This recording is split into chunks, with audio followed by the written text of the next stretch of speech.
How do you practice? Hello friends, it's been a very long time since I've made a video in English, especially one of me talking about how to practice an ocarina technique. In this video, I hope to give you some ideas about how to get better at ocarina or how to practice ocarina.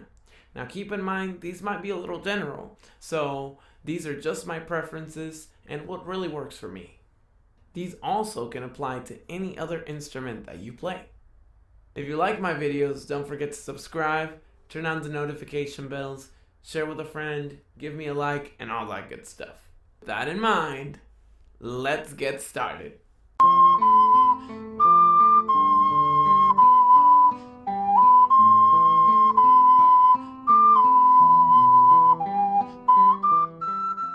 Tip number 1. Find a good quality ocarina. It's much easier to learn on an ocarina that is good quality from a reputable vendor that is tuned accurately than to learn on a $10 Amazon ocarina. If you find a good quality instrument, you will be less frustrated and you will not struggle as much as you're learning and enjoying different songs on the ocarina. Number 2. Tip number 2. Learn treble, clef, and the basic scale on the ocarina. Ocarinas are tuned in the key of C, and the basic scale sounds like this.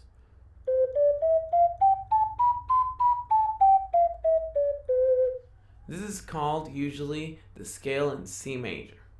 Now, sometimes ocarinas are tuned in different keys, such as G and F, and you can play the scale the same way with the same fingerings. Just understand that when you play it, it will sound like an F major scale, or it will sound like a G major scale.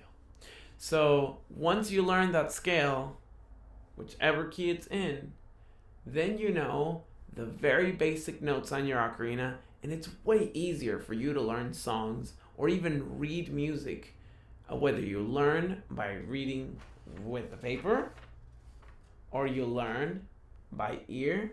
It doesn't matter. Once you learn the basic scale, that's the thing that will improve your playing the most in the least amount of time.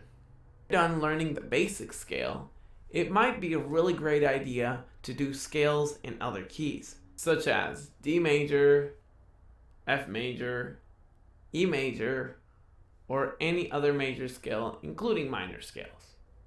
Number 3. Find a place free of distractions where you don't have your phone next to you and where you can just devote a solid amount of time to practicing. Practicing every single day will give you the momentum you need to learn new skills and songs faster and with more fluidity.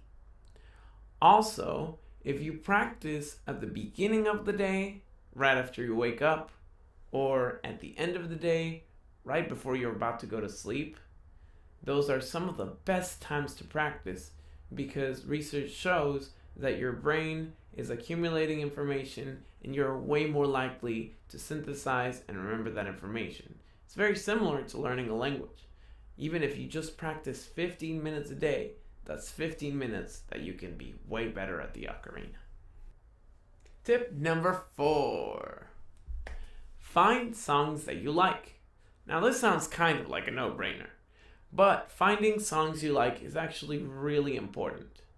If you don't like practicing a song, or you find a song that might be really great to teach you, but you really don't like to play it, you're not as likely to practice. Find something that inspires you, something that you've always wanted to play. If you find something like that, you're way more willing to practice and you're more excited to go practice, so it'll become a habit way sooner. I would also recommend to find a songbook or a group of songs. If you go to my website, ocarinaowl.com, you can find lots of songs if you have no idea where to start or what to learn, for free. And also, I'll be publishing a songbook very soon. If you're still out of some ideas, or you're watching this and you've already played through all the songs on my website and my songbook, which is a lot of songs, you still want more, I'll leave some links in the description as to some places where you can find some different songs that you might like. Tip number 5, and my final tip for today. Play for other people.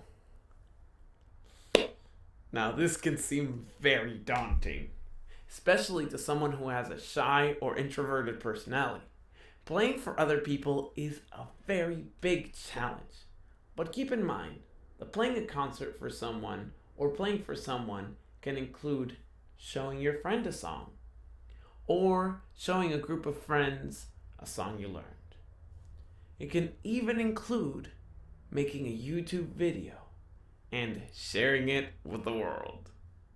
So sometimes it's kind of fun to play in public places, and sometimes you can just leave a hat and you'd be surprised at what you get at the end of the day if you spend the whole day there. If the weather's nice.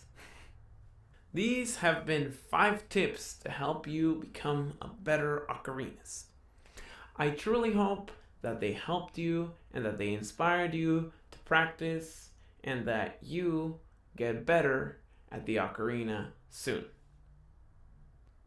It's so important for me to remember how much I enjoy practicing and how much the ocarina has helped me develop as a musician. These tips also, some of them, apply to other instruments. Please leave me in the comments. Do you play any other instruments? Do you have any other strategies as to how you practice ocarina that I didn't mention on here and would be really useful? And finally, what video would you like to see next?